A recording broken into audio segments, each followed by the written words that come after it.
All right, so we have 9 people here in IRL, right? IRL, we know what that is, right?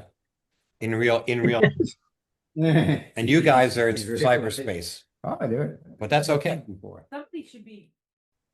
We'll wait for Regina to get up here, but has everybody seen the spiritual laws cards? We talked about that in our last meeting, which are beautiful cards. These cards. They each of them have on them, in them, one spiritual law. It's very interesting because when you look at what spiritual laws are, um, the Pathwork Guide in certain lectures talks about spiritual laws. And I mean, the way I see that is they are like the way things are, the way things work. And these cards were done by a group of ladies in Brazil. They're beautiful. And I believe there are, let's see how many spiritual law cards there are. They went through the Pathwork literature to find all the mentions of spiritual laws. And there are 35, 36 of these spiritual law cards. And I think that they did a gorgeous job, not only of explaining what these spiritual laws are, but of also creating illustrations. And I bought this set of cards at the Pathwork conference in Portugal. And they're available for purchase. I paid 50 euros for these cards. This is one of them. This card is called I'm the Law of Abundance. Read it. I'll read it. It says the following. Your nature is love. Our natural impulse is not to withhold, but to give with the same generosity nature gives. Receptiveness is part of human kindness and positive intentionality. It is a reflection of universal abundance. You become poor when you remain closed. You cannot give or receive, and so you experience a deprived life. Negative intentionality, fear, and mistrust create these hardships as they separate you from the ever available giving reality. You have the ability to satisfy your needs on all levels, at all levels you can conceive. Your well-being does not do anyone harm. You have to commit to release the obstructions, to expand your consciousness toward the open system of giving energy. Only when you allow yourself to be who you really are can you use your innate power to create in giving and receiving devotion to the greater life. You are a constant process of becoming, unfolding your innermost self into infinite possibilities. Allow yourself to be your divine being. I am the law of abundance. So this is one card, Beautifully powerful. and there are 36 of them.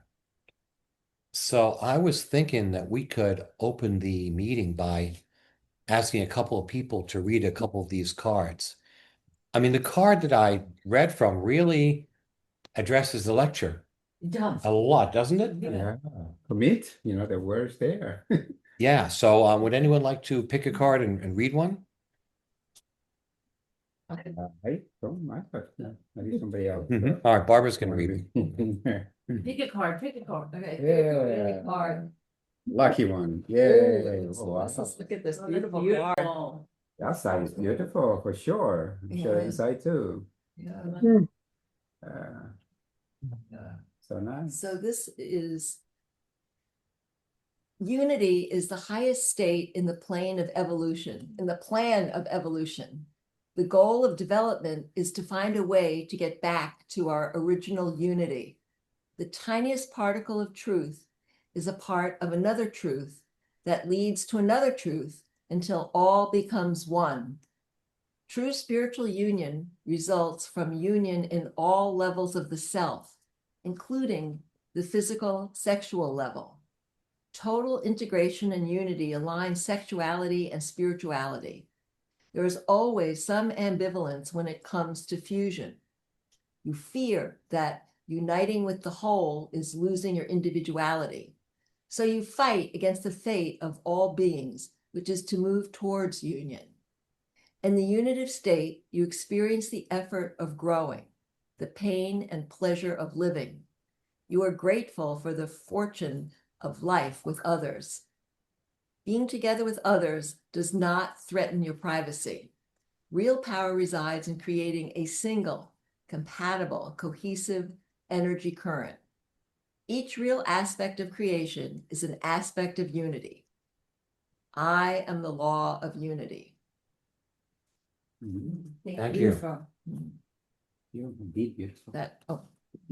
Yeah, that's very deep. That's beautiful That's too. Yeah. state. Because I think we have to appreciate how much work the people that wrote these cards really put into So you're sick. really deepening themselves in the pathwork concepts. Does anyone else want to read one? Juan does.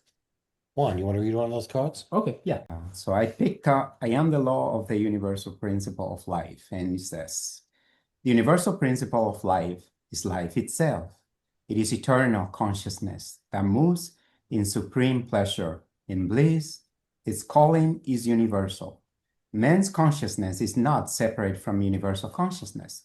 The laws and conditions apply to both mankind and the universe.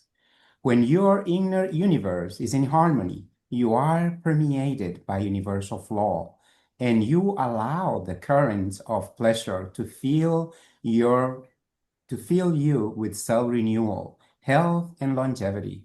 When you deny yourself pleasure due to misconceptions, your physical, mental, and spiritual bodies become separate from the source of the universal flow.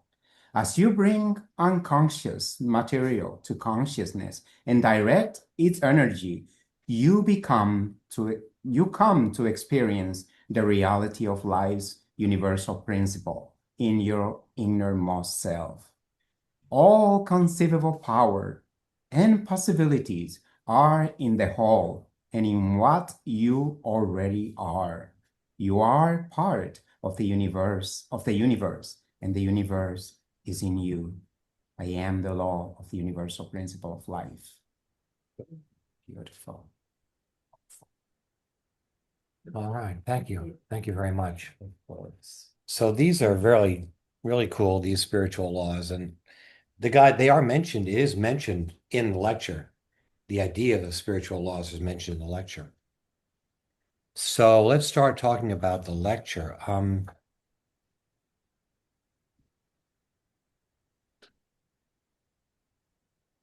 Commitment, cause and effect. Now,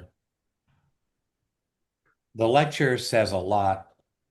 A basic thing the lecture says, of course, is that if you're not fully committed and behind something, you don't really get the result you're looking for. I mean, it's interesting just to think about if I want to do something and I end up not doing it, what does that mean? I mean, intentions, a lot of people have the intent to do something and then something stops them from actually doing it. That's experience that everybody has. So the guide says that when you do something that's either half-hearted, you don't give all your energy and commitment to it, then you get disappointed because you don't accomplish your result. And that's when you have to look at negative intentionality, the desire that you might have had to sabotage what you were doing. And then if you don't accomplish your goal, you start blaming outside circumstances and other people, perhaps, for why you didn't accomplish what you were trying to do. Now that's pretty straightforward. And it's interesting that this lecture, comes right after the last one we read, 195. And that was about negative intentionality. And I was at that lecture. That was the first lecture I went to. Wow. I was 15. Oh, that's amazing. And at the end of that lecture, 195, if you read it, it talks about a very deep emotional experience that everyone had in that room. And people were crying. I was there, and it was amazing. There was so much love in the room, and people, like he says in the last page of this lecture, people were just crying because of the just a beautiful energy that was there. And so he refers to that lecture in this one too, which has followed it directly. And in this lecture, it talks a lot about negative intentionality and about how that gums up the works when you're trying to do something or be committed to something. So the Pathwork says that in back of everything and behind all the appearances, there's a benign reality that exists. Later on in the lecture on page 5, he says, the gradually increasing ability of connecting cause and effect, the maturing process, and the growing awareness that is involved in it brings such peace and light. It may first be very uncomfortable for you to see how you create what you deplore. How, if you wish a different life experience, you just give up what you ferociously hang on to. You must give up what you ferociously hang on to. But once you perceive and accept the beauty of these laws, and I think here he refers to the spiritual laws, the sense of safety and freedom that arises is beyond words. This knowledge conveys, like nothing else ever could, in what a safe, just, loving universe we all live. Later on in that page, he says something similar. He says, universal, ever available abundance becomes realizable in proportion to your awareness. Lack of peace and fulfillment always connotes lack of awareness of cause effect linked with negative intentionality. So that idea, that behind the veils, behind the pretenses, behind the anger is a benign universe where it's safe, just, and loving. I mean, that's a bitter pill to swallow for many people today. We look out at the world and how chaotic things appear to be. But the Pathwork, of course, does say and that I think is really the difference between the unitive state that we heard in one of those Pathwork spiritual law cards and the ego state, right? Because, for the ego, first of all, the ego doesn't like these explorations. It doesn't like to open the self and explore the self and face the self. It's the ego is reluctant to go on this path of self-finding and finds a lot of reasons not to do it. But for the unitive self, somehow you are able to yield to the guy talks a lot about, I think, the contrast between the unitive self and the ego self. Talks about the different kinds of pain. Looks like one kind of pain the ego feels and the other kind of pain the unitive self feels, right? I mean, the unitive self feels what the guy calls the real pain, which is a soft pain, which can be endured, and then you grow from that.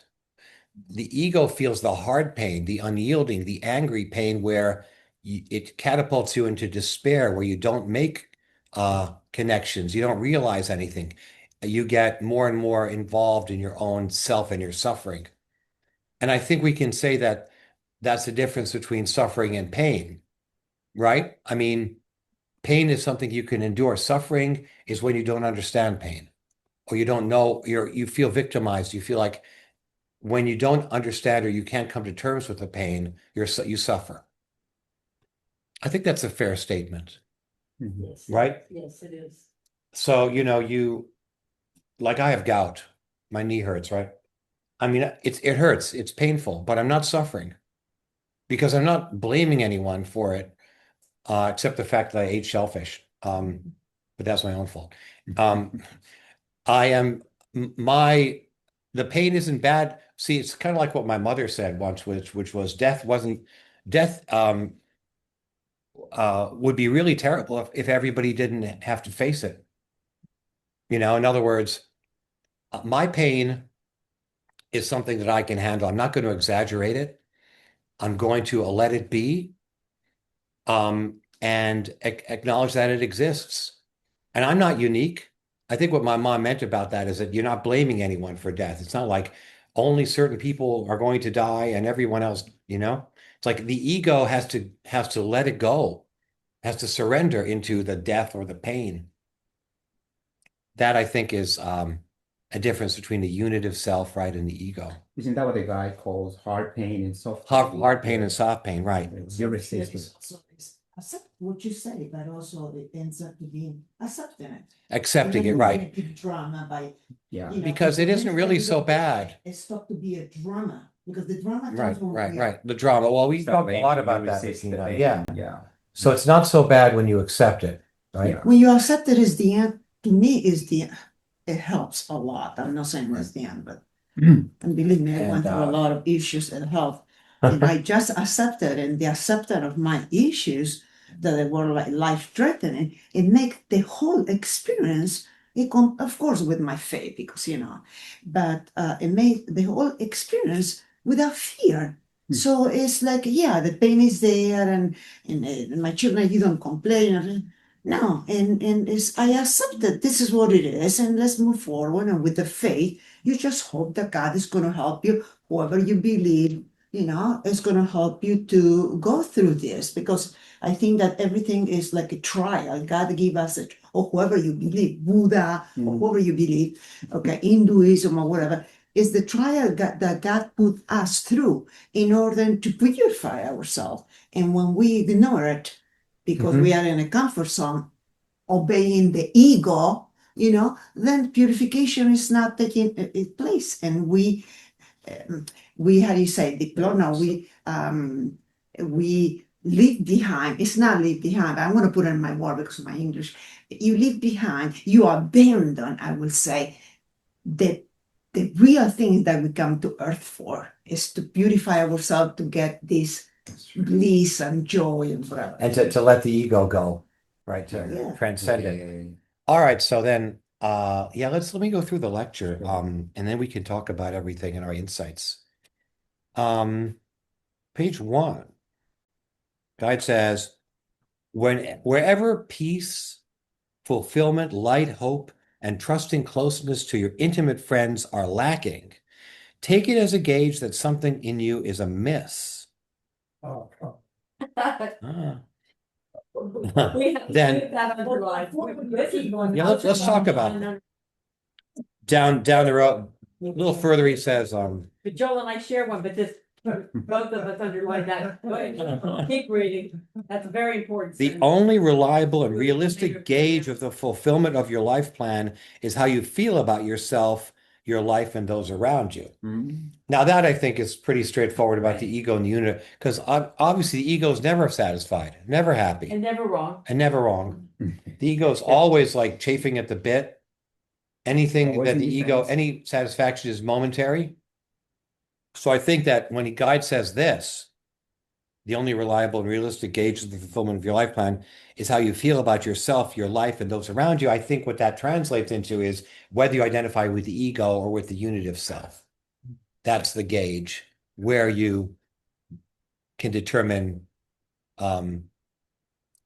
what you identify. Because if you don't identify with the ego, then you're able to surrender and yield to life, and then to feel what the guide says, which is this kind of safety, justice, fairness, bliss, which are kind of available if we surrender enough the ego and let ourselves feel that that's the structure of the universe. Even though it doesn't seem like that to a lot of people. Well, we'll get to that later. But this sentence, Tracy, when you mentioned, whenever peace, fulfillment, light, hope, and trusting closeness to your intimate friends are lacking, take it as a gauge that something in you is amiss. Now tell me why you underline that. Well, because our tendency is to always blame everybody else, but it's the opposite. So you find it in yourself. Well, that struck us of the truth in you. Yeah. I thought you were saying you were, No. I That's see. okay. we do a little bit of wanting over here. Joel and I share one. Yeah. Whoever finds a sentence that they think is important. Yeah, yours. That looks like what I used to do in law school. Extreme. So anyway, we both underline this. It's also imposed, isn't it? What do you think it means though? Do you have a group of intimate friends that you feel these things with? You guys. Us, yeah. I do feel that here in our meetings. Yeah. I had a fight with my sister. I'm not sure if she is she an intimate friend? Yeah. Sure.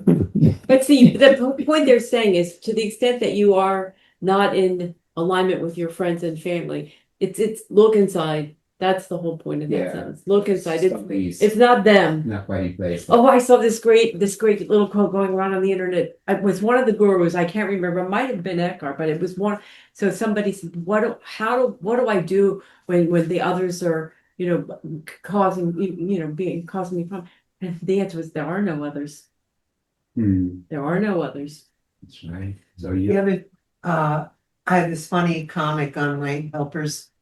He has a wall with all these comic strips cut out on, actually it's in the bathrooms and read the jokes. And my very, very favorite one is there's a crime scene and there's a dead body on the floor and the two detectives walk in and they go, "So are there any clues?"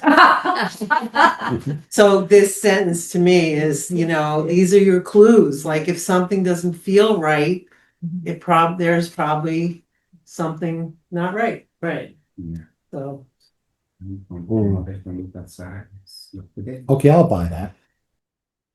All right, so then we get into the theme of the lecture, which is confronting, understanding negative intentionality, acknowledging and transforming negative intentionality, which is a carryover from the last one. Then the guy talks about what commitment means.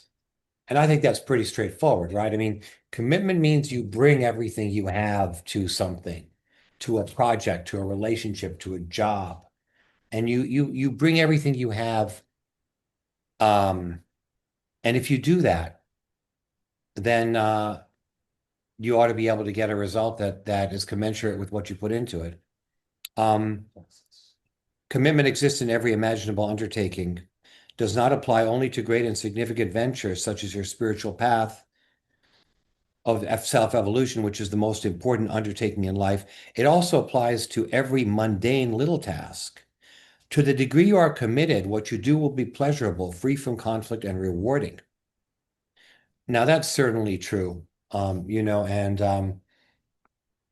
understand. I mean, I think that's common. We understand that if you throw yourself into a job and you focus on that, you're a lot happier than if you're resisting it, fighting it, trying to avoid it. And in spite of the witticism that if you find if you don't like a difficult job, give it to a lazy person, they'll find an easier way to do it. I'm not sure if that's really true, but obviously that's not a spiritual law. Give it to the business. If you want something done, right, give it to a busy man. That's true. I do believe that. Yeah, Barbara. I think about, the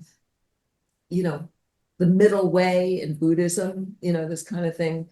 And I'm wondering if you could address how this might be, in other words, giving yourself wholeheartedly and to commitment, but then I'm hearing in my head, moderation, middle way, don't go overboard. And I'm just wondering if you could, if how that strikes you. That strikes me, I would say about that it's again the difference between the ego and the unit of self. In other words, if the ego has a way of doing something, which is often forcing, the famous forcing current, and also perfectionism, which obstructs happiness, as one of the lectures says. Okay. So I would say that the middle way would mean to do it through the intuitive self, not to put the ego in charge of it. Uh-huh. What do you think, Kevin? Is that a fair statement? Absolutely. I'm glad you said it that way too. I'll add one more quality of the ego, urgency. I feel as though when you're actually in that intuitive self, like you're speaking about, timing to which the results will come depends just solely on the universe. It depends on you connected with that. And even you could say that in this very moment, the results are already there. The desires that you want to commit to or to drive towards, it's the faith that they will be provided that makes it already apparent. So in a sense, the middle way is really, it's in time and it's in willpower. It's not self-will, it's universal will. It's accepting that the differences in the world around you are all contributing to the goal that you set commitment towards. So if I could just, Yeah, Bob. my description of like, it's sort of like the idea of like going gung ho is more of an ego thing, where Yeah. the is more in alignment with the unit of. Okay. Yeah, Just, flowing. Yeah. all right, thank you. I like to Right. clear these things up right away. Yeah. Good question. Flowing, yeah. That was a great question. Yeah. Joel, do you want to say something or are we okay? I said good Oh, question. good question. All right, so where do we move on here in the lecture? Page 2. I'm still on page 2. Now the guy talks about more about negative intentionality, what it is. Basically, negative intentionality is I do not want to give the best of my feelings, my efforts, my attention, my honesty, or whatever it may be. I will do whatever I do because it is expected of me or because I want the result without paying the full price or some other ulterior motive. So the guide is asking all of us to identify or connect with the part of ourselves that says that. And the guide says that when we don't acknowledge that, we cause the effect that we're not looking for. We cause the venture to not work out. So it's so important to acknowledge negative intentionality. And also at the bottom, he says, you still ascribe the undesirable suffering that you're not connecting with creating yourself, that is, to other people's wrongdoings, coincidence, bad luck, or even some unfathomable problem within yourself you simply have not yet grasped. So do we relate to that? Because I really don't blame anyone anymore. I don't even know if I ever did. I mean, when I was a child, I suppose I did. I blamed somebody for stealing my toys or for, but I don't think I actually blame anyone now. And I think that some people who know me might say that I don't blame people or try to confront people that do wrong to me when I should. Like I just kind of take things in stride. Like I created this, it's okay. But the idea that many people ascribe suffering to other people's wrongdoings, isn't it so that most of us have overcome that? I You think are? group, yeah, but outside. You want to say you happily admit that you'll cop to that? Okay. It's just saying I happily admit that, and it's not like a one thing for everything, but for some situations with some people, it's just easier to project it outside. And for others, it's easier to, I mean, it's easy for me to know I created it. And with it all, of course, it's a process. So Yeah. It's hard to it's blaming others for what happened. I mean, you see, the problem is when I see it in my own self, I don't have a problem not blaming. It's hard to put that onto other situations where you're not personally involved, right? Teresa? I was gonna say a lot of this, I still have some of that blaming too, because it's a co-creation where it's a relationship thing where you're co-creating this negative experience together. So it's, I think the guy even talks about like a hidden thing that's happening that's not on the outside. It's like an inside thing where if you're unconscious, you may not even know it's happening. Like that. So there's this thing that's happening that both people could be unaware of.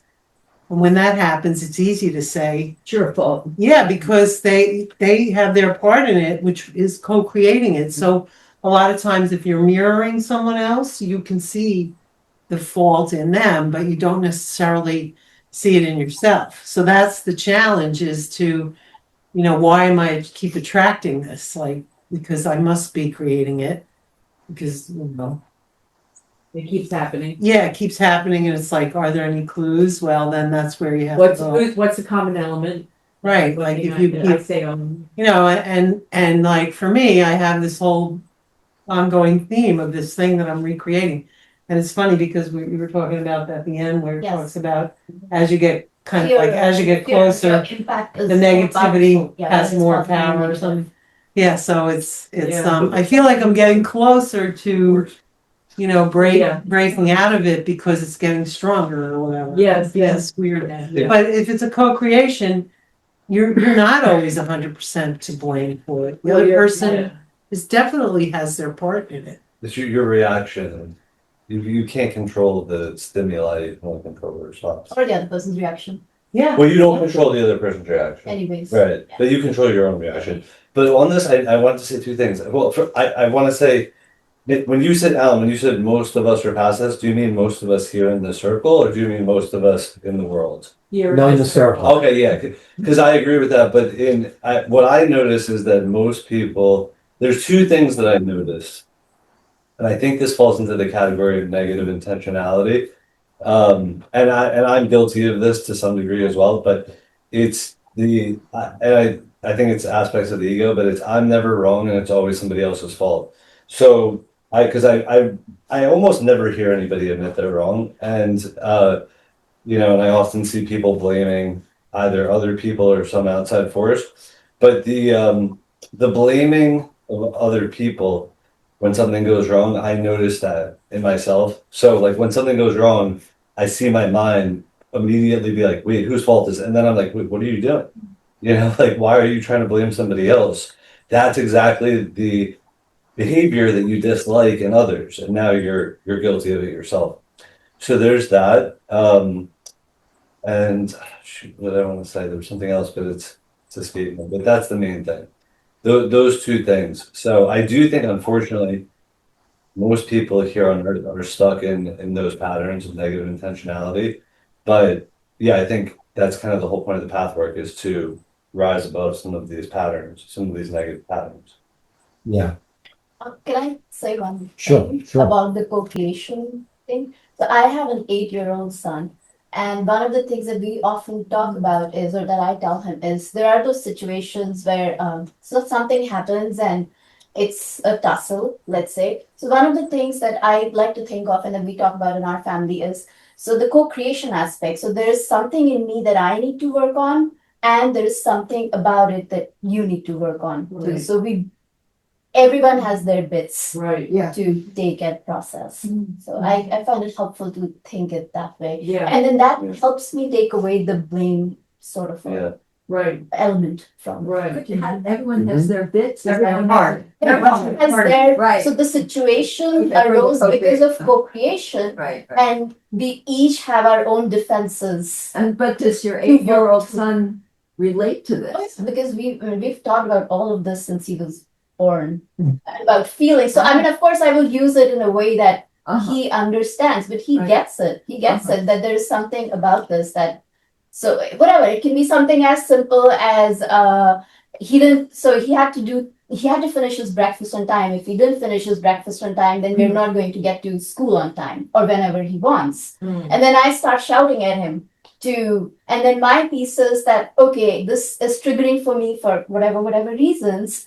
And I work through those things for myself, and for you, what is happening within you, which is making you not able to, for example, focus in that particular bit of time. Does that make sense? I'm not Yeah, sure. it's just I have grandchildren, an 8, and Yeah. a 9-year-old grandchild, and a 5, and I I mean, find this comes up a lot. With the caveat that does it apply all the time? No, but do we talk about all of this stuff a lot? Yes, with the hope that some of it sticks out. Well, that's very cool. That's great. I mean, it's really true that children can get the Pathwork concepts. I mean, You must have been taught it, like, or communicated. I suppose I was, although I don't remember any specifics, but I keep getting struck by this comment that some of the Brazilian ladies who were teachers made at the Pathwork conference when they were kind of summarizing what they were doing in their own cities. They said they were teaching young children, and that the children were blown away when they told them that you're not responsible to that authority out there. You're responsible to an authority inside yourself. It's not that the authority is going to punish you for acting out or doing something. That's not the authority that you are responsible to. It's your own, who you really are. That's the authority that you have to be. I don't see how.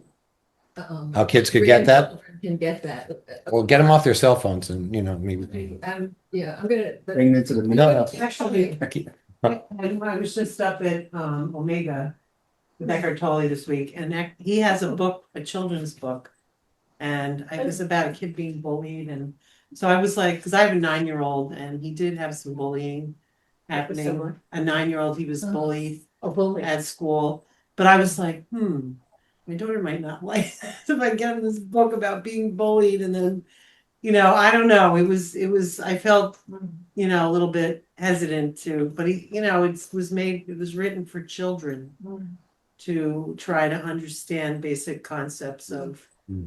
Well, I think, as a matter of fact, I even saw some surprisingly Pathwork comments in the mainstream media about the epidemic of cell phone use among kids, and the idea being that a curriculum has to include emotional and kind of spiritual truths along with the 3 R's. All right, so where were we? Page? Speaking out. Yes, Marion, In another grandmother. In organizations that I belong to have been speaking out about that the cell phone overuse is a symptom. It's not the cause. And you can remove the symptom. Like if you're drinking or taking drugs, you want to get somebody off of drinking and drugs. However, you got to get to the cause, the root of it. So what you're saying, Alan, but some schools are now introducing more, not a lot, but a few of them, more emotional and energy awareness. And mindfulness. And this is what kids need. And it's called, for these kids, a lot of neuropsychologists who are very spiritual have discovered through wiring up younger people, they're wired differently. What is called the fifth dimension. Already developed, ready to bring in spirit into this dimension rather than self-improvement programs. The self-improvement programs are not working. Well, that's really very interesting because, not to go too far off the topic, but I read this very interesting essay about the motivation between the guy who killed Charlie Kirk, the conservative commentator, and what they say in this article was about nihilism, that there's a whole bunch of kids for whom are basically, what the article said was that the killing, the assassination, was an attempt to create meaning in a world where there didn't seem to be any meaning. In other words, nobody cares about me. Nobody cares about my ideas. I don't care about anything. But in this act, I am going to put myself on the map and create at least I'm doing something. Maybe I'm not stating it correctly, but the idea that there's a lot of nihilism out there, lack of faith in anything, desire to just bring the whole thing down. And you can either lapse into despair or you can do something like that. Because it's interesting the kids that idolize the folks in the original school shooters in Columbine, they kind of created a society of misfits and people and killers, people way outside society. In a sense, these people who the argument was that the guy that killed Charlie Kirk was saying, now this is my community. I'm going to join this community. They're online all the time. So it's an attempt to create meaning. Yeah. What do you think? What do you think, Chad? These school shootings and the Charlie Kirk thing, anytime somebody, in my opinion, this is just my opinion, I don't know the cold hard truth about this, but anytime somebody commits one of those acts, it's not only like a desperate cry for attention, but it's a futile way to make oneself important and to make oneself feel powerful. I think you're right. I mean, if you look at this profile, this guy, he was online a lot, not relating much to his family, kind of in a very interior world where I think he felt very disconnected from other people. Anyway, to go back to the lecture. Alan, can I ask a Go ahead, of question here? course. Lisa? For some reason, my camera wouldn't come up, but I have a question about this negative intentionality, which you are so which you described so well. But that negative intentionality is not easy to see, right? Like we don't tell ourselves, "Oh, I'm just gonna go and do the easiest job possible. That's my intentionality." So does that mean that if you're not aligned in your actions, let's say in your relationship or in your jobs or in your intentionality to your higher self, then you are working from your lower self, from your ego, and therefore your intentionality is already negative? Or how would you gauge? I know that, like what Teresa was saying, everything shows as a mirror, right? So you can look at your reality and saying, okay, I'm not happy with what I have, so therefore my intentionality must be negative. Like, how do you really get at what was your intentionality? Because I think it's primarily living in a subconscious someplace, right? Like, it's not so easy to look at myself and say, oh, this doesn't work out because I have negative intentionality there. Yeah, Teresa, you wanted to address that? Yeah, I wanted to answer that because this lecture is Green Girl, my experience with, with my unconscious self, my unconscious negative intention. So I knew I was negative. I knew I had this, like, I hate this person, blah, blah, blah. But my ISI was really strong. Like, I was like, I would never be mean. I had this strong image of who I was, who I am, but I would never do what she was accusing me of doing, which was being mean to her. It sounds so like teenage mean girls or whatever, but this is what was happening. And it was creating this crazy chaos. And it was because it was unconscious. You're completely right, Teresa. It was unconscious. And the way it was uncovered is because I kept working it and working it and with my helper, and I using the lectures and trying to follow what they say when they have these questions, like, what do like, if this lecture even has questions in it, that I was like, I have to another round of this that I'm going through now. But when it actually was revealed, it was spontaneous. It just, all of a sudden, I knew my negative intention, and I don't know where it came from, but it was so profound that I was in this, like, really, when they talk about this peaceful, blissful state, I was like confused a little bit, because like, where's the hate? It's gone. Like, I couldn't find even the negativity for a long time. So it's just by working it and going inside and keep questioning. So that is in your subconscious primarily, right? You're not consciously picking, oh, I'll be negative here. I'll have very negative intentionality.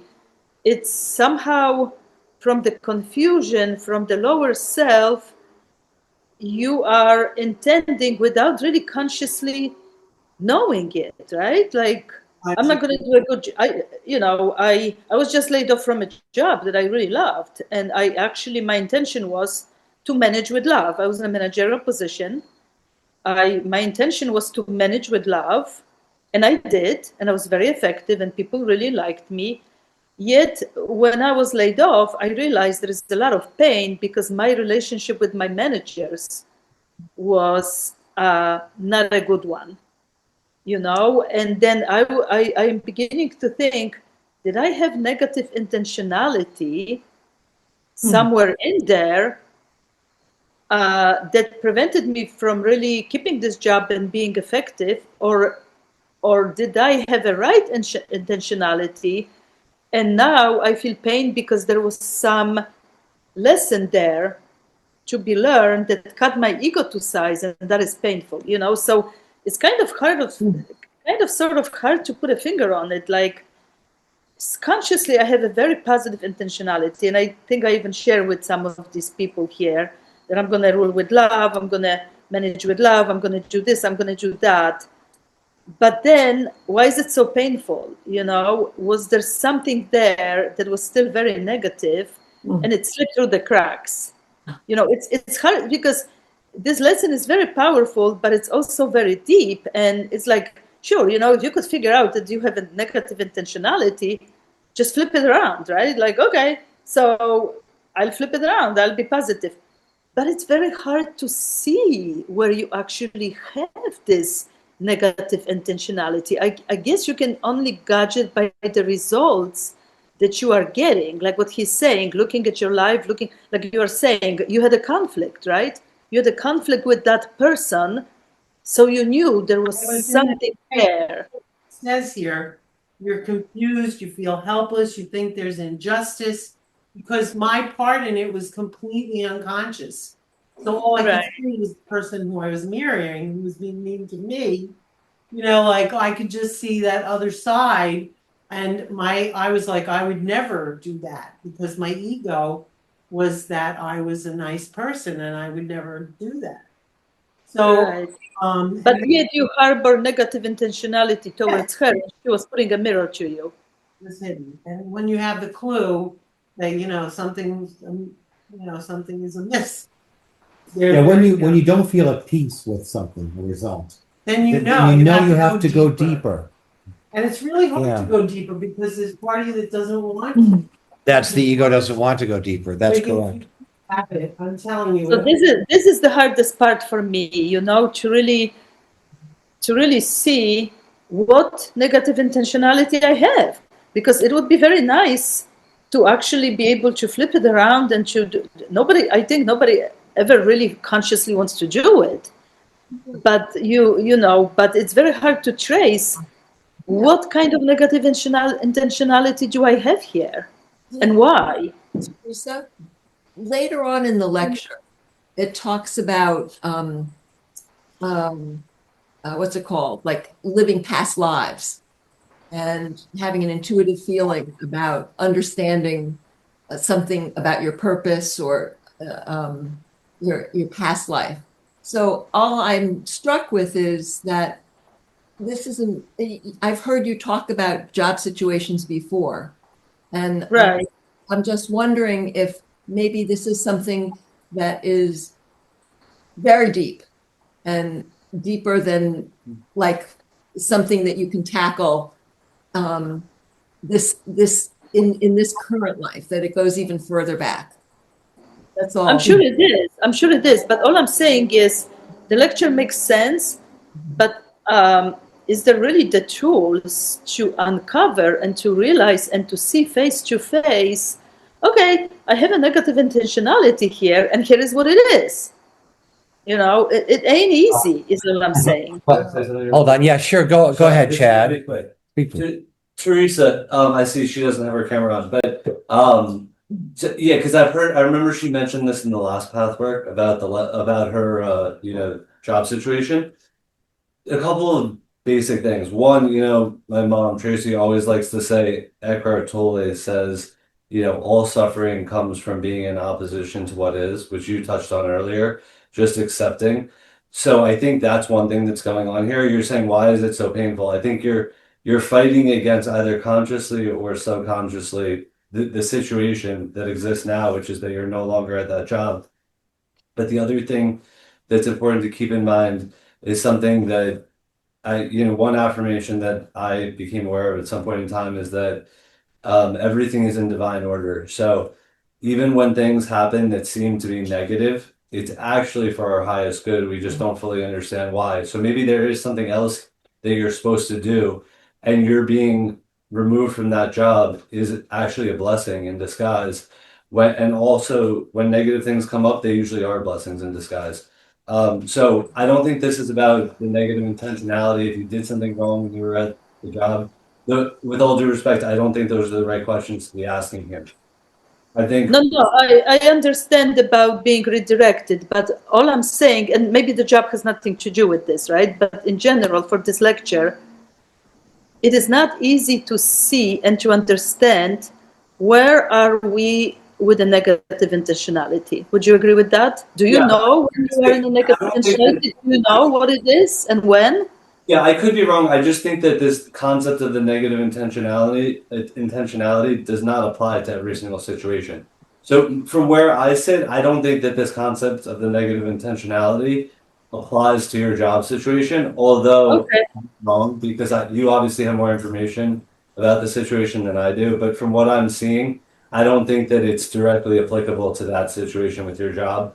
I think some of these other concepts are more applicable. Not that the concept of the negative intentionality is obviously very relevant for all of us.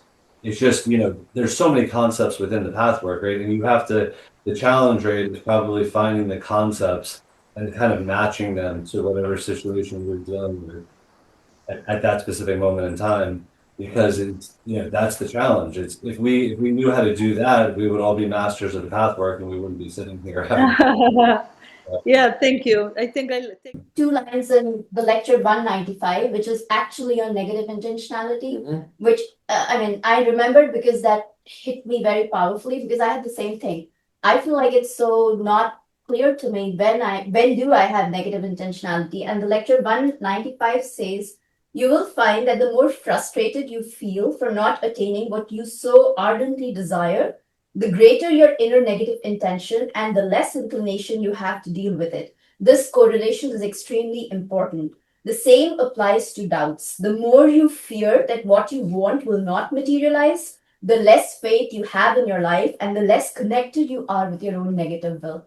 I just found like that's a very useful way to uncover my negative intentionality. It is. I mean, I think that that's an excellent quote. And so I believe, Teresa, you do feel frustrated. That is certainly true about what's happening. Can I add something? Yes, We have Regina. it's not in this lecture, but I think that also we have to make a connection that sometimes our negative intentionality to go deeper because it's this cog. It's this cog is the word, it's this gap that we see that we have struggle inside that says that there is something that we need to work on it. Is also, I find it myself, and to me, it's a good discovery. It was a discovery intellectually, but now it's becoming a wisdom, meaning it touches my heart that I felt like it's different now. I'm in another level. There's a pleasure and then negativity. Yeah, for there. sure. That it doesn't talk here because this is focused on in the negative intentionality. Well, it but does the in a negative sense. intentionality to Yeah. go deeper and deeper is because I love to blame. Something happened and I will right into the blame, and I feel the pleasure. It's a negative pleasure, and then I say, oh, what about me? I go deep and deep on my intention, negative and whatever. But in the beginning, I caught myself in this negative pleasure. Look at what she's telling me. Me? And I realize, who am I? After, and it's a very determined, it's a very, how do you say, obvious that I'm having pleasure in blaming. Because he does, the guy does say that. blah, blah. Yeah, for sure. For sure. That's because I went to my victimization. Look at what she's telling me. Well, it says here at the bottom of page 3, some of you have admitted the desire to hold on to destructive attitudes, to hold on to hate, revenge, vindictiveness, for example. You're not able to see that this intent has definite consequences in your state of mind and your attitude to yourself, and it must bring unwelcome effects from others to you. No matter how hidden you keep the negative intentions, no matter how strongly you seem to express positive attitudes that are also present, the former affect your actions and expressions toward others much more than you realize.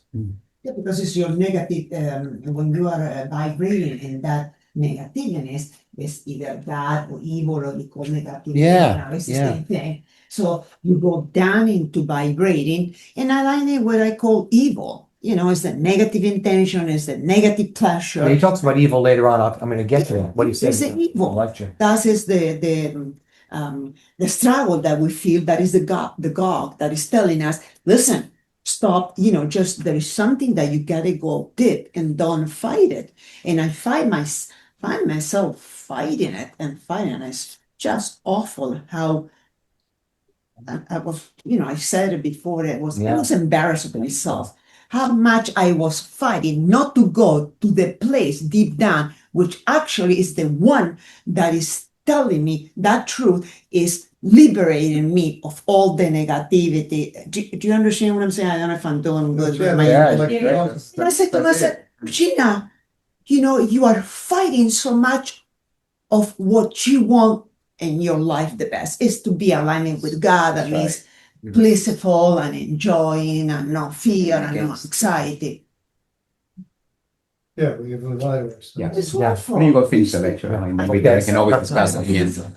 Delude himself knows no bounds. Are you quoting from the lecture? No, but this is, but I like that this one sentence I just want to read. So it says, very few of you, even those amongst us who have now started to face a negativity. The guide says, bottom page 3, however, very few of you have become aware that the aspects of your life you deplore and suffer from the most are causes set in motion by your negative intentionality. You still ascribe the undesirable suffering to other people's wrongdoings.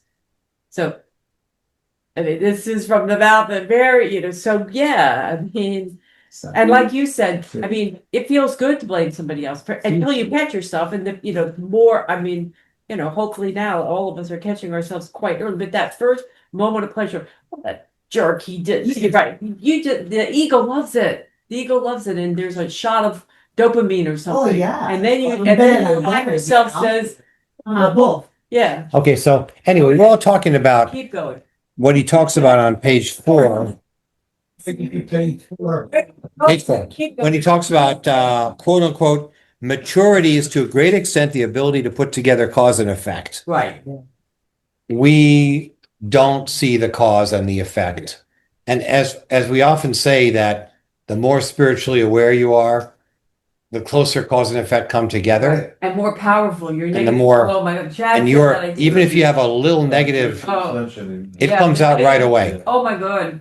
You can't hide it. Negative Well, it's- intentionality But causes. it's both. I don't know if the lecture said this really quick, but your positive intentionality, at least I believe, your negative Yeah, intentionality. Because basically the You way that become I, really powerful. thank you for taking the words out of my mouth. That's exactly what I was gonna say, is you become more powerful. Yeah, I'm So- afraid of myself at this Yeah. point, seriously. Because if I have like a negative thought, it's like almost instant that something bad happens. I mean, I'm really in this stage where I'm really afraid of myself because I can see the power of my negative intentionality. It's so You have to manifest. It's so immediate. Yes. It's so immediate and very and it's like, I mean, I'll tell this quick story. So a couple months ago, some man was coming to get a refrigerator that I had given away, and for whatever reason I was just a bitch to him. For no particular reason, I don't know, I was tired or whatever, and I was emanating, I could feel myself emanating negativity towards this guy. I didn't want to deal with it, and I told him that I left the garage door open, and he came and he knocked on the door, and I'm busy, that guy. But I really felt being very negative to him. The next morning, I went downstairs to the garage to take the trash. This is the upstate where we live, to take the trash and I opened the garage, and he had taken a drawer out of that he was supposed to take away, and he had taken it out probably because it was bouncing in his truck or something. And he had leaned it up against the garage like this, and when I opened the garage, it fell on my foot, broke my foot in 3 places. Three toes broken, and I immediately knew. I said, that is the result of that Yes. negative hatred Yes. that you push out to him the day for no reason. I'm just being a bit it came right back to me less than 24 hours later, shattered my foot in 3 places. You did it, Tracy. You did it because you emanated hatred for somebody because they're just some guy coming to get a refrigerator, and I just couldn't be bothered because I was being nasty. And so now I'm afraid. So if I get thought, I'm just like immediately, I'm literally in a stage where I'm afraid of myself now because I'm not kidding. I'll be walking down the street, and if I have a negative thought, like even I'll see somebody go, they're fat. So, I prejudice against fat people. Immediately I'll trip or stub my toe or something. It will be so, it's like, I can't have any negative thoughts. It comes right back to me. And it's hard not to have any negative thoughts. But I try mean, not at to least keep for us- me, it's hard. Well, if you have. Go ahead, Mary. Marion, do you want to Marion, go ahead. comment on that? Well, I'm resonating to everything everybody's saying. I want to stick to the lecture, but other things pop in. All the other lectures pop in, higher self, lower self mass, my personality, which is my dominant defense. All that has been liberating for me from the pathwork because I know that I'm here to draw closer to my God self. Everything's for that. There's Right. nothing other than that. Yeah. So that's my best friend within. Yeah. And so I tell that best friend everything. And so I know there are patterns I have, which I've been let know that will follow me my whole life. They're not going to all transform. And one is this sort of being like from, and I worked on it more in this childhood, but I had past life experiences also of giving my power over to others. Especially, they were all female past lives, and they were all giving the power over to men. So what did I have in this life? A lot of those same patterns. So for me to connect with my own power, not give it away, has been my spiritual evolution in this life. So does that mean it's all gone? No. But when I see it, I no longer have to dig into my past. I've done all the digging around. I've done all where did it come from. Now what is when it comes up, it's tell my best friend God within. That's my best friend. Like, oh, I'm doing it again. I don't have to go through the long explanation. I'm judging somebody. I'm not so much blaming others. I judge. And what I've learned, the higher divine aspect of judgment is discernment. That's from the lecture. Everything, right. Every lower One- self quality has a Has a higher lot, self. right. It's I'm one reaching energy for current. discernment Right. when I'm judging. Mhm. So if I'm not ready to go to discernment yet, because I've given my power over to somebody, I need to take it back by being judgmental. Huh. I can be kind to myself and tell my God self, who's my best friend, oh, I'm doing it again. And then I can just walk on. I don't have to process anymore. I don't have to see where it came You from. just your observer self. I love it. Yeah. The Yeah. first step of transformation is is the observation. observation. Give it over. Yeah. I've done the digging. I've done the hard work. That's over. Now it's like, turn it over to my best friend. Let it go. Because greater in life, greater than love, and I mean true love, higher self-love, not emotional love, is obedience. Intuition. When you follow intuition, that's being obedient to God. And then higher than that is surrender. So that to me is when I'm giving it over, I'm surrendering because I've done the work. And I think that this is what she's saying is in a way, Amen. I connected. Yeah, amen, Marianne. Beautifully said. You're saying Yeah, I have to Yeah, say, very Yeah, quickly, Chad. I'm sorry, I apologize. That's I know all right. You're trying to get back to lecture. Right ahead. But one thing that Marianne said Mhm. that just almost gave me goosebumps, to be honest. The first time I ever received an affirmation in my mind, it said, stay away from things that take away your power.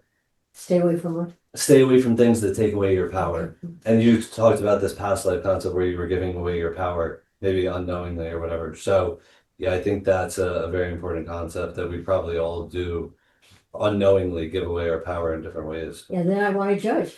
Yeah. This is It's like I don't have that Judging. aspect, to be honest, but Yeah, that resonates. we find a way to try to get it. And that's why the personality types, which it could be through, I might try to get it because I'm more the a loving type. Yeah. But my defense is trying to get it from others by being nice, right. surreptitiously. So I have to watch and observe all of that, where I may be giving away my power, but how am I trying to get it back? Am I Oh, trying to yeah. be mean? Yeah, yeah. Be mean or submissive? Yeah, or yeah. what? Yeah, yeah, yeah. Manipulator.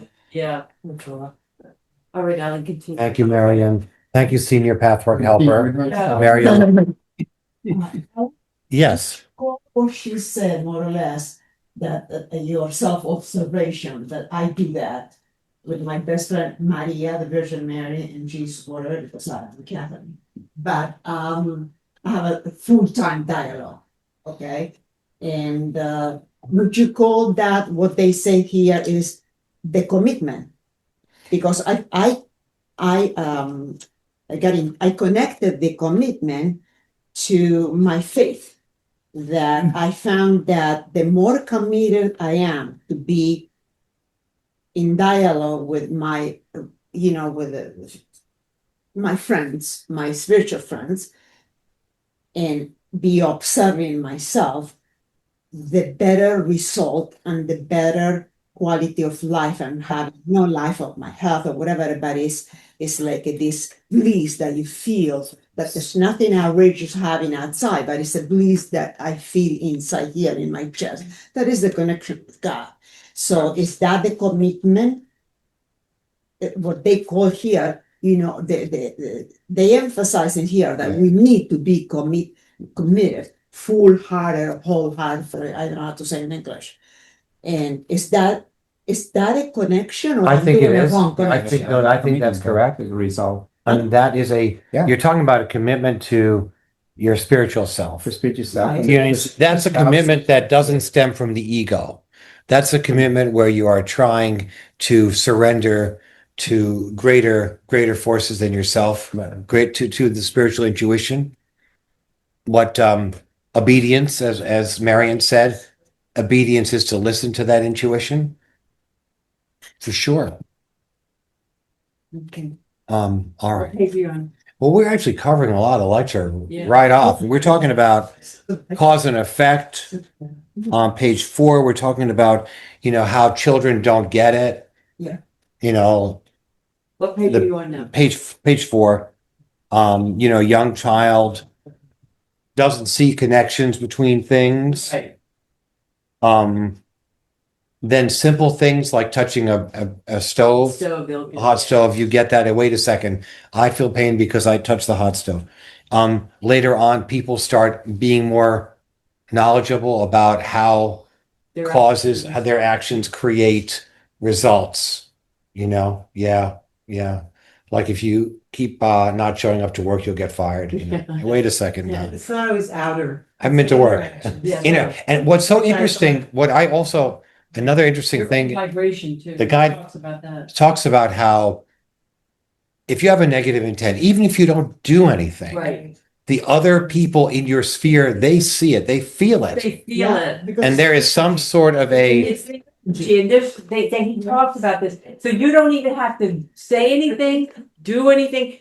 Just if you're vibrating at a low frequency, that negative vibration affects other people. Yes. Sure. Negative. And then it's gonna come back to you because that's where it's reflective. So whatever you push out into the world comes back to you.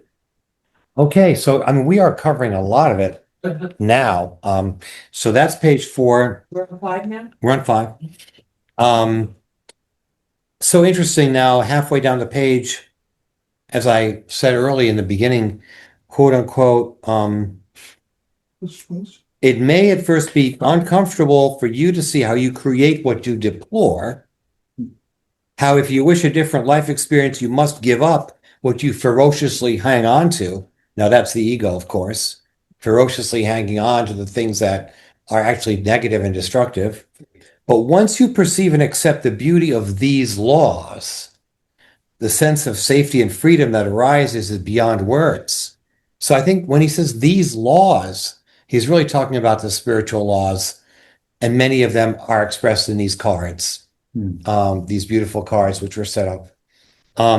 So the laws are basically how things are, how things operate. Now he talks again, as we mentioned earlier, about cause and effect between this life and previous lives must be established by inner attitudes. Now listen to this.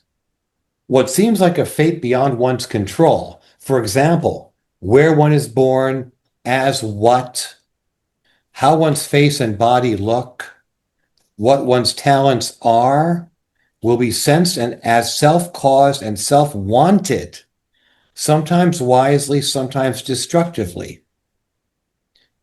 And I think that, that's like the fairy tales where somebody wishes for beauty and they get beauty, but they're also cursed.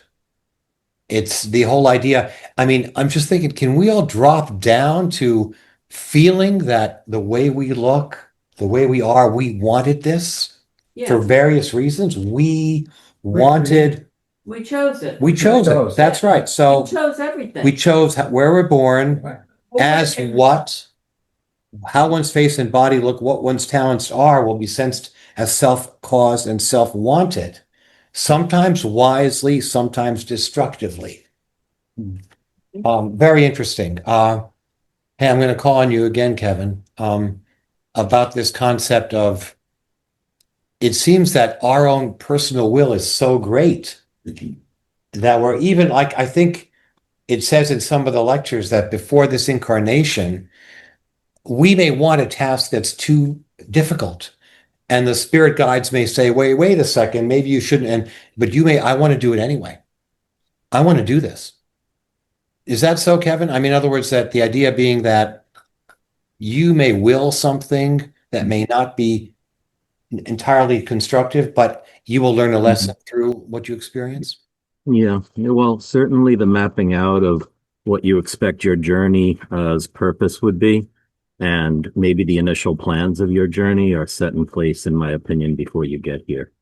And just like the trip, though, can alter in the middle of a trip, you could plan for it, but then you end up going on the trip and suddenly you're visiting some new sites or you meet new people or whatever. There's plenty of room for free will, but you still plan that trip ahead of time. So in the same way that you would plan a vacation, you've planned this. You've planned this to a certain level. And whether or not your body parts, I don't know. I have no understanding of that. But I do know that the piece that the guide discusses here is, for me at least, only possible when you see everything as inspired by choice, inspired by our choice before we came here. Because then there are no victims, and there's no claim to victimhood that takes away my free will and my purpose for experiencing the pains that I do. So, again, it's a blessed pain. I mean, it's the same thing with Christianity. I was raised Catholic.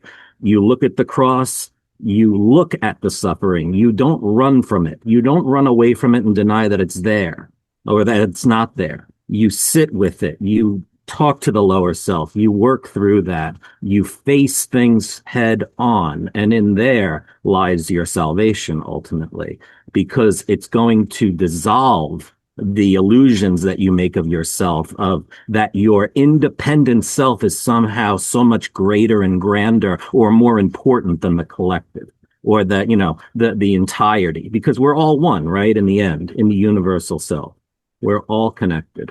So yes, I mean, your question is an incredibly deep one, but it reaches into probably close to the core of what my spiritual practice tends to be revolving around as of late.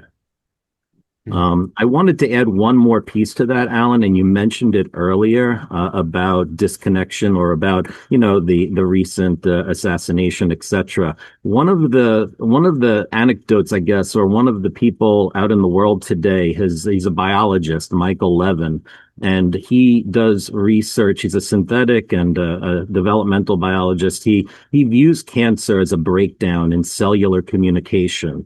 And the body's collective, and a breakdown in the body's collective decision making, that each cell or each organ has its own purpose.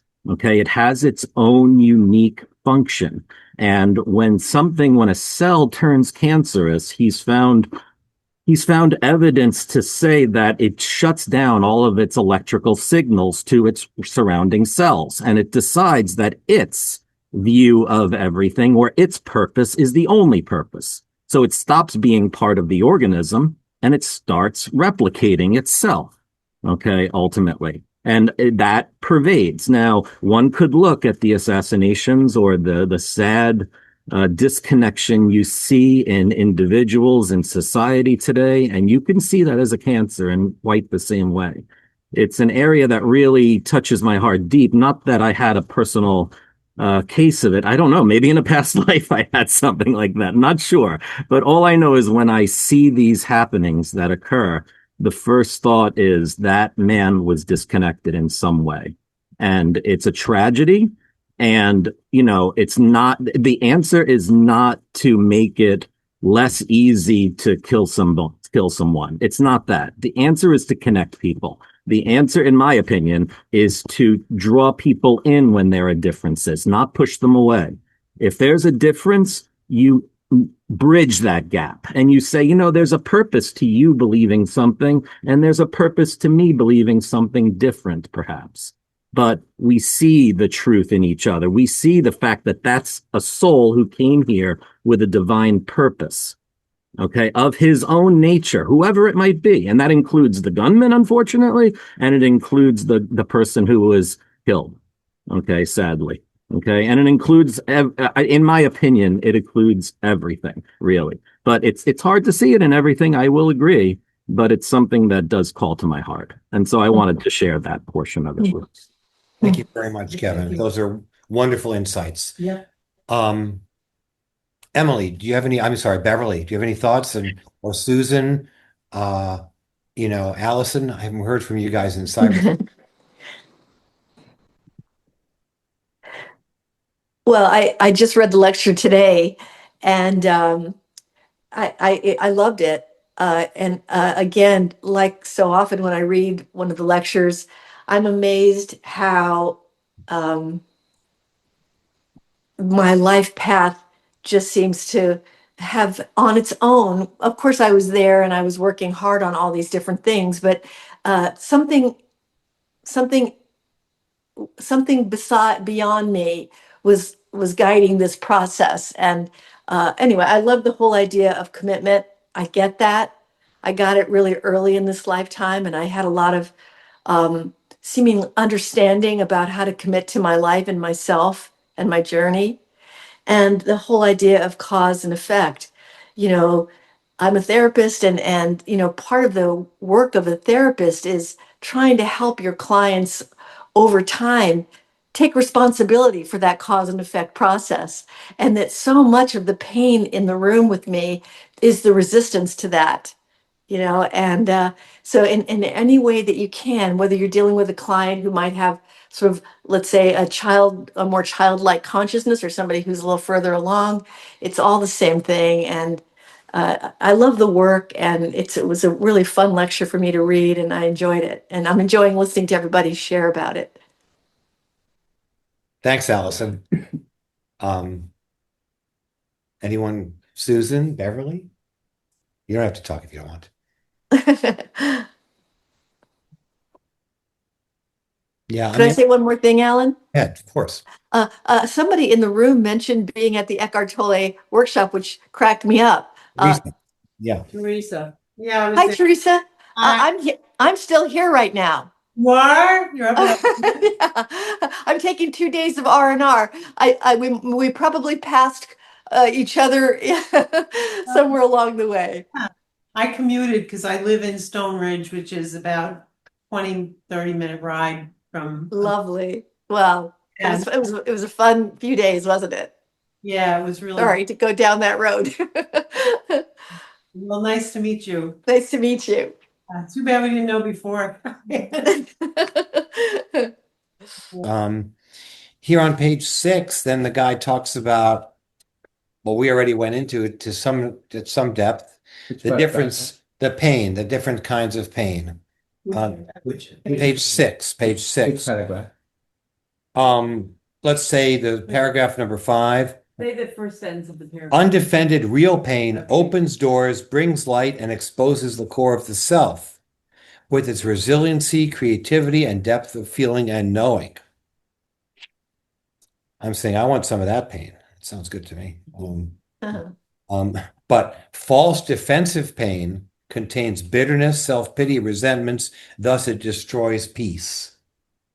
So we meditate on the different kinds of pain. Then he says, where residual pain has been worked off, current pain, should it come your way, is experienced for what it is, without denial or exaggeration, without imposing artificial interpretations on the event. Then no misconceptions, no negative intentionality, no evil, no suffering can exist. Yeah. This state brings the end of fear. No more fear of death, fear of life, fear of being, fear of feeling, or fear of experiencing the height of universal love, which is, strange as it may seem, people's greatest fear.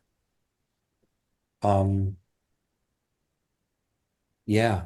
So I think what the guide is asking us to do in the Pathwork process is about dealing with the residual pain, dealing with the pain that exists, that's seeped into our bones, that we have to purify and process. Once we do that, we can take current pain as it comes and we can not resist, we can yield and let it teach us the lesson it's meant to teach us and not have it create a trauma that's going to stay with us. I mean, it's kind of like if you have been burned, if you have a burn, every time you go out into the sun, it hurts.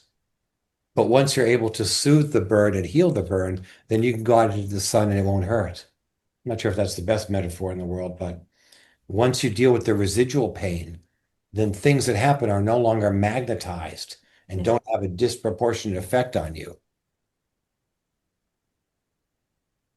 Yeah.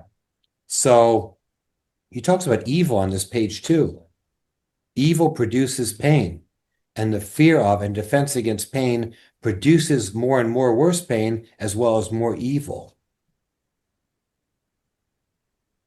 There's a pain that is in itself a defense, as you all know, an unbearable, twisted, bitter pain that comes from a forcing current that says, in effect, don't do this to me, life. It lacks the mature willingness to let be what is. In experiencing real pain, you stop controlling, manipulating, hiding. The pain simply is. You approach the state of being with all its peace and bliss. Some of you have tasted this already, and more of you will do so increasingly until you shed all defenses and are thus free to adopt positive intent, to express the best in life.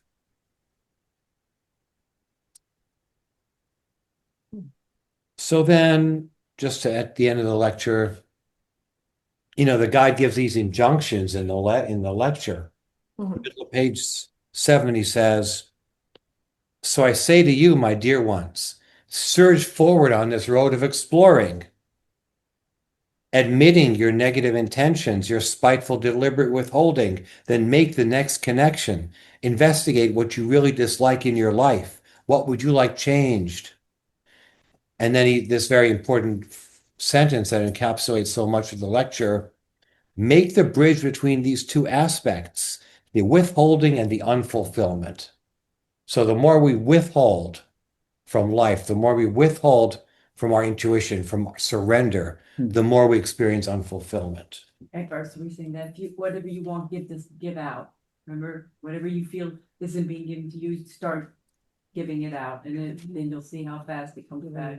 Yes, Eckhart, that's a big thing. And then, of course, as I said before, at the very top of page 7, he talks about, this is why now in these gatherings, due to your development, you first respond to the pure influx of spiritual power with crying. You're all gripped by strong feelings, and it first elicits tears in you. It brings out as yet unexperienced residual feelings of sadness, longing, pain. But while you experience these, you already feel the liberation, the spiritual nourishment, the joyfulness, the exaltation, and the love that are poured forth. In the past, these were merely words. Now they've become a reality. I remember that lecture, 195. There wasn't a dry eye in the house. I mean, people were crying. It was really something else. To the point where at the end of the lecture, there's even a postscript about what happened in that experience. When we just did them. So the guide makes that injunction, and that is pretty much it. I mean, on the next page, the guide talks about recapping some common pathwork concepts, like a good action a good intent can be torpedoed by negative intent that is unconscious. A bad occurrence may be a blessing when the underlying motive and inner attitudes are in truth and positive. So there's paradoxes about what you think your intention is, what the result is, and what your real intention really was that was unconscious. So I say all this to you, my friends, because your responsibility is growing with the good work you are doing. The impact of everything you issue forth grows likewise. The more you advance, the stronger the impact of your remaining negativity becomes. This is another spiritual law about which we shall talk at another time. There's one guide says the more spiritual advancement, the closer cause and effect.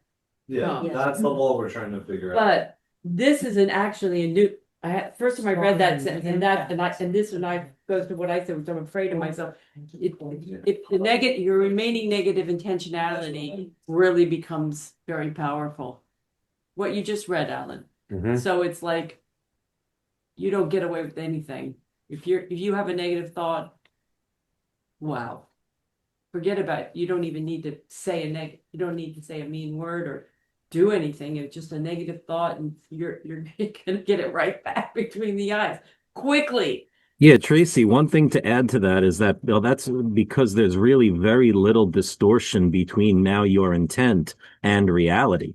Because as you do this work, you start taking apart that ball, right? And when there's a lot of ball and all this knotted stuff, all of your energy has to work through that ball. So it comes out all scattered, right? But in the sense of what you're experiencing, a lot of that ball has been dissolved. And the areas that you are negative now, watch out. Because in that moment, boom. Now I say that with a little bit of a light heart because I also wanted to say to you, Tracy, that my approach to that when it did happen to me, this was maybe, I would say, 4 or 5 years ago where I started having what you just described. Scared the hell out of me first. But after I went through it and worked on it for a while, I lightened my heart and I added humor to what was actually happening. And by relaxing and being, as been said already by Miriam and others, is to be a friend to yourself and a little bit of like you're a little bit of an idiot sometimes, and you just kind of brush your head back and you go, you know what? Yeah, I know I'm kind of a dick here or whatever. And and if you do that at the moment, as close to the moment as possible, it really takes it all away. You're not going to get your foot stuck in a door or whatever. It's gone because you're as powerful in your positive intentionality to wash it away as you are in your negative. Yeah, so that's very good advice. So that's what I've started doing. Like, oh, there you go again, girl. There you go again. Yep, exactly. I'm Exactly. Southern accent because I grew up in Virginia, so I go, "You gonna done it to yourself again, girlfriend." And instead of feel guilty, you have a little sense of humor. Exactly. Look at But idiot. I'm so Making fun of yourself. yeah, It making fun helps of to- myself. Yeah. But thank you so much for saying that because this is literally what I've just started doing. And for some reason, I talk to myself with this Southern accent. I'm like, yeah, oh boy, girlfriend, you really stepped into this. Perfect. When you gotta learn how, boy, are you a thick Mick. Yeah. And then it does sort of dissipate it. But It does. so it's interesting because as soon as you're doing that, you're in your observer self. Yes. Yes. Yes. I am not Absolutely. I am observing poor pathetic kid who's been Yeah. on this path for like 15 years at this point. It's still, and it's still like falling down and doing things that I know because at this point it's very clear in my head, but still like it's like, wow, you are really slow learner, girlfriend. Yeah. And everybody develops their own process, it's so individual. We can learn from each other, but what I was studying in college was theater, and I have done some stand-up, things and comedy and whatever. So I like to bring that in. And so I have 2 chairs, and not the 3 chairs, higher self, lower self, and mask. This is the 2 chairs. My human Marion, I call her belligerent Marion and me nasty Marion. And so she sits here and she will never be perfect. And then over here is the perfect higher self, one with God, one with all, and who has empathy toward her, Yeah. does not condone her behavior, but total empathy and guidance. Yeah. I love that. That is what I enjoy. Now, somebody else may not enjoy doing that. Yeah. I do because Yeah. it fits with my personality and my theater liking and all that, Like that I do that. I like And looking at myself, you poor eventually, pathetic thing. eventually me, Nasty Marion, when she's heard and listened to, will reveal a real need. Oh, that's interesting. A real need will come up. I need a lollipop. He's not Need giving, a purple one. it's contained, but empathy, Yeah, a that's real need will interesting. emerge. So that's how I'll get to that. right. That's interesting. All right. Juan, I wanted to call on you, Juan, because I know you always have a lot of insights. Just be quick, absolutely. But I just wanted to say something here. I think that hopefully, I think applies And to. you gotta check this out. Look at these. Yeah. Look at what I know. Juan I know, does. yeah, It's it's- crazy. One gets an A. For highlighting for sure. Now we know how to class one. Take away his starters. Yeah, so I just wanted to read this on page 6 actually, and I think it's maybe I think it does applies to what Teresa Kosmachik actually was saying earlier, and hopefully helps her to kind of like connect with a negative intentionality. And I like this because the guy actually uses a short sentence here to describe what negative intentionality is. And he says on the top of page 6, negative intentionality is a defense against experiencing pain. Yes. Isn't that something powerful? Yes. So I think though, in the case of what Teresa was describing earlier, maybe that's the thing, look into yourself, see where are you defending against pain? I mean, in this conflict that you experiences at work and, in her situation or, the job, is there where maybe ask herself, where is she in defense, defending against what is actually the actual situation that she's experiencing in her workplace. And then I like how the guy goes further to explain the mature soul makes itself light and receptive to its own innate feelings and fully savors them. Emphasis. Yes. Fully savors them. That's what it's all about, really. Experiencing that pain. Just like living, don't run, don't mask it, don't avoid it, don't suppress it. Just sit with it. Feel what is in that moment, in your defenses and whatever it is that you are experiencing, I think that does it, really. And further on, and he says at the end of this paragraph, actually, all defenses, and this is powerful, all defenses harbor evil. Yeah. Isn't that powerful? I mean, like Yeah. when you immediately you start That's defending evil. yourself and like, oh, well, that's not me, and all it was evil or whatever, No, I could have not done that because we have this self-idealized image that we are this perfect being, and I will never, like you were saying earlier, that's not me. I will never, no, I will never behave like that. I will never do that. But obviously we know better, right, at this point. And then at page 7, the 1, 2, 3, on the third paragraph, actually, and I love this because the guy actually, and this kind of like tied the two topics together, because the guy says, when you are totally committed to feeling what is in you, you will become free and truly alive. As you let go of the defenses, you will make the transition from the false pain of complaining, bitterness, to the real pain that is soft, melting, and joyous. Yes, joyous. The real pain carries the germ of real life. Yeah. Isn't that beautiful? Oh, that's So very- basically, very that's that. When spiritual. That's very- you are able to, like he said, make yourself receptive and feel that pain, and don't fight it and commit to feel it, because that's what it is, that commitment. And I think this word seems like simple. You were even saying earlier, Alan, that this is kind of like self-explanatory, but in my opinion, this goes very, very deep. This commitment is so powerful. It's so powerful that a lot of us don't quite understand what it means to commit. And I think the guy actually says this here. This is a very powerful powerful word. And I personally, I actually experienced that with myself. I mean, I was a chef, as most of you know, for over 30 years. And the last job I held was at the largest hotel here in New York City, the Hilton, New York.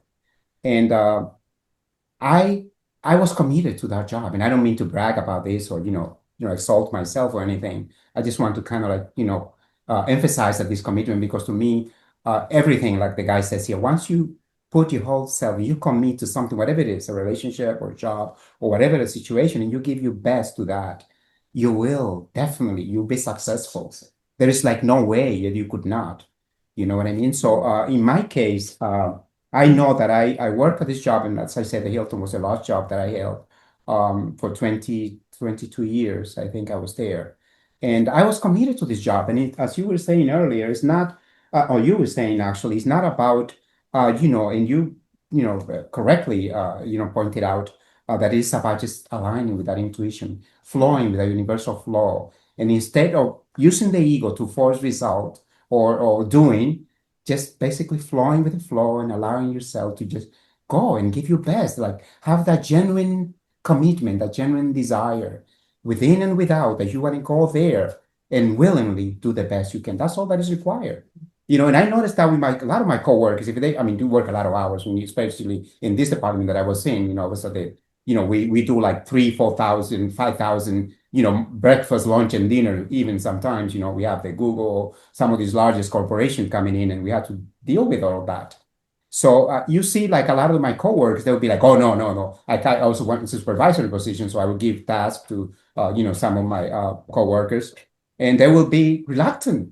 No, no, no! I have to work 10 hours today, so don't push me too much. It's like I'm going to work 15, 20 hours today, and that doesn't hold me back from giving my best at this hour and doing. I found that as I gave more energy, more love, more enthusiasm, I got, instead of this person who in a few hours was already dragging him or herself, around. So anyway, so I have a lot to talk about this, but I will try to make it short. So my point is that I committed to this job, to this profession. And when I reached 55 years old, without even planning it, I had all the finances, everything necessary, benefits, and you name it, to say to it's like, okay, I'm done. Like something even told me within, it's like, okay, your mission is accomplished here. You're out of this place.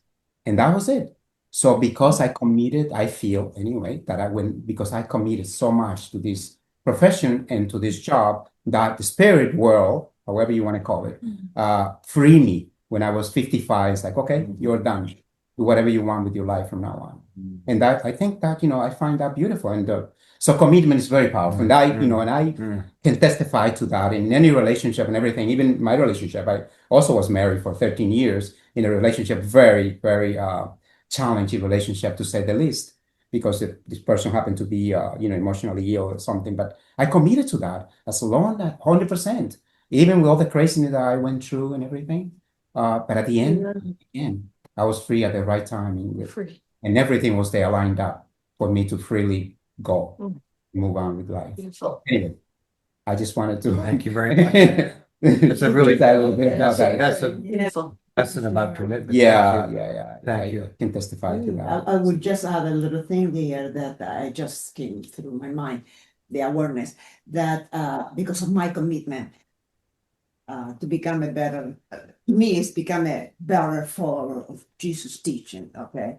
But I think that in my commitment is linked to the faith that I have in God, that if I commit myself and going into my self-discovery for the goodness of me and the one that around myself, me, like my children or whatever, because of the vibration of the positive energy. So we're doing something good in a way to the planet, to the people. So there is a faith that if I commit, I know I'm gonna get the wisdom and discernment that I'm looking for in order to become a better person. And to me, it's a better follower of the teaching of Jesus, being a faithful disciple of Jesus Christ. Me, because I'm, I link with this. So there's a faith that when you are fully commitment, it's also, we are not aware, but I think that the reason that we are successful is because we are driven by a faith that we are good and we have a good intention. God is good, whoever God is. In that surrender, as you were saying, because you surrender. And why you surrender to go with the flow? Because you have faith, you trust, higher energy, whatever you want to call it, it's gonna be for the good of you and the humanity. So it's going to be a good result. Well, it's also true No, that did I make my no, you made a lot of sense. I mean, I think what you're talking about here is yielding to intuition, to the spiritual inspiration. Mhm. But also, when you do this self-facing, you see that it works. Yeah. So the faith is based on the knowledge that it does work, because as you confront and face yourself, blocks start getting cleared and things start becoming simpler. And the liberation and the Yeah. peace and the loss of fear and anxiety start going away. Yeah. And it's like, oh, this is, it's like, oh, this is working. And it's not that difficult. It's just to put down all this wall and this barrier that is caused by evil.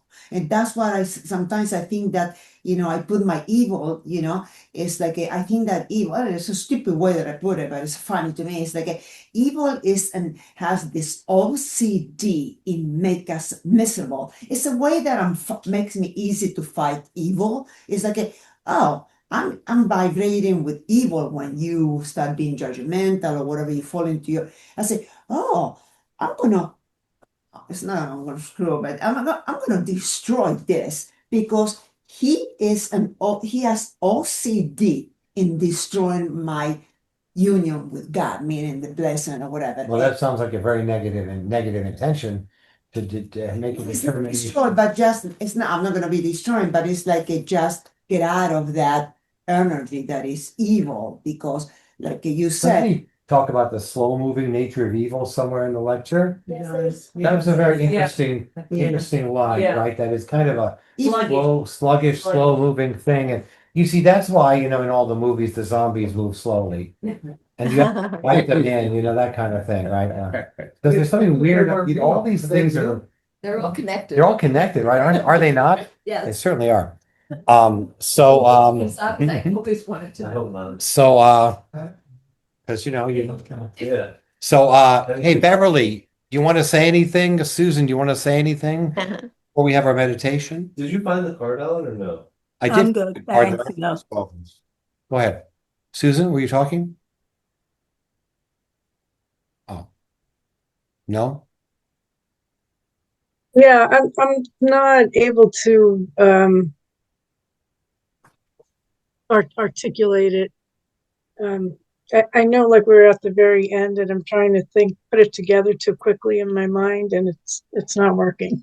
That's But okay. it's been a wonderful discussion and yeah, I'm really glad I was able to get here tonight. Thank you. Beverly? I was just wondering where to get those cards. I looked on Amazon and they're not there. I'm going to send you guys a link. Matter of fact, if you get the Pathwork newsletter in connection, it's in there. But I will send everyone a copy of the Pathwork newsletter in case you haven't received it. And there is a link as to where you can get the cards, and they're amazing. Huh. Well, there is one here that I was trying to find, which is, I think, somewhat relevant to our discussion tonight. It's called the Law of Reciprocity. Hmm. I can read this. And then we'll have our meditation. Divine nature always operates in reciprocity, creating all things in connection with the universe. Nothing is excluded. The first reciprocity is with yourself, with all your positive and negative aspects, so that you can be in relationship with all parts of the other, and thus be in relationship with all that you are, all that others are. When you reject something in you, you ignore its respective original creative energy, which is being wrongly excluded. You begin to experience unity as your various aspects are welcomed, integrated, and unified in yourself. Reciprocity depends on your maturity not to block your soul's movement, to allow it to flow towards the other's universe, as you say, open to receive what flows from them toward you. Therefore, you expand consciousness in all your relationships. Reciprocity is the bridge that leads you to unification with yourself, with others, and with the whole. Reciprocity is your ability to say yes when a yes is offered. I'm the law of reciprocity. Beautiful. Beautiful. So, my friend, shall we have Yeah. our meditation? Yeah. We just want to take this moment to thank God and the highest spirits for these beautiful occasions, for this beautiful discussion that we have had, and all the learning and exchanging that we have done within this hour. It's been very helpful to me, and I'm sure to each one of us. So we are most grateful to God and to Jesus and to all the highest spirits. Let's just take this moment to feel into these words, this lecture, this discussion, which has been so constructive, so positive, so directly to our souls. We ask God's help at this very moment to help us open our souls, open our minds, open every particle of our being to this great knowledge, to these currents of love and beauty that's been showered on us from this spirit guide. It's so beautiful to feel this energy and to open, making ourselves receptive to it so that we can feel into the very fabric of our beings, each one of us individually. We ask for the Spirit to help us connect to these teachings and learn whatever it is that we need to learn, whatever it is that we need to walk away with this evening, so that we can apply this knowledge into our lives, into our everyday living, and really make ourselves this beautiful channel, the salt of the earth, as Jesus says, the light, the love that the highest spirit, that God wants us to be in this world that's so desperately in need of it. Let us just relax and breathe in to the count of 8, 6, whatever it is that you can do. And just breathe in and hold it to the count of 10. And then exhale and breathe out and hold the breath out to the count of 10 as well, or as much as you can hold. And then just breathe in. Again, do that 3 times and then just comfortably breathe and feel that as you breathe, you exuding love. As you breathe out, you exuding love to the world. And as you breathe in, you inhaling the light of the Spirit, the light of love that purifies our beings and make of us what we are meant to be.